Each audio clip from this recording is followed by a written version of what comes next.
കൊല്ലം ആയൂരിൽ KSRTC ബസും ബൈക്കും കൂട്ടിയിടിച്ച് ബൈക്ക് യാത്രികന് ദാരുണാന്ത്യം. ആയൂർ ഒഴുകുപാറയ്ക്കൽ സ്വദേശി ജിതിനാണ് മരിച്ചത്. കൊട്ടാരക്കര നിന്നും ചടയമംഗലം സ്റ്റാൻഡിലേക്ക് വരികയായിരുന്ന കെഎസ്ആർടിസി ബസിൽ ആയൂരിൽ നിന്നും പോവുകയായിരുന്ന സ്കൂട്ടർ മറ്റൊരു വാഹനത്തെ മറികടക്കവേ കെഎസ്ആർടിസി ബസിൽ ഇടിക്കുകയായിരുന്നു.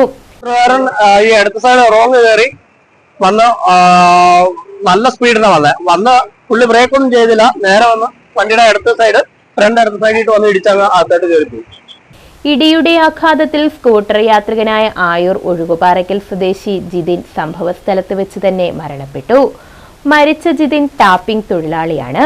പോലീസ് എത്തി ഇൻക്വസ്റ്റ് നടപടികൾ പൂർത്തിയാക്കി മൃതദേഹം കടയ്ക്കൽ താലൂക്ക് ആശുപത്രി മോർച്ചറിയിലേക്ക് മാറ്റി. എരുമേലി കരിനിലം കാഞ്ഞിരത്തിങ്കൽ സ്വദേശിയാണ് ജിതിൻ. നിലവിൽ ഒഴുകുപാറയ്ക്കലിൽ താമസിച്ചു വരികയായിരുന്നു. ന്യൂസ് ബ്യൂറോ, കൊല്ലം.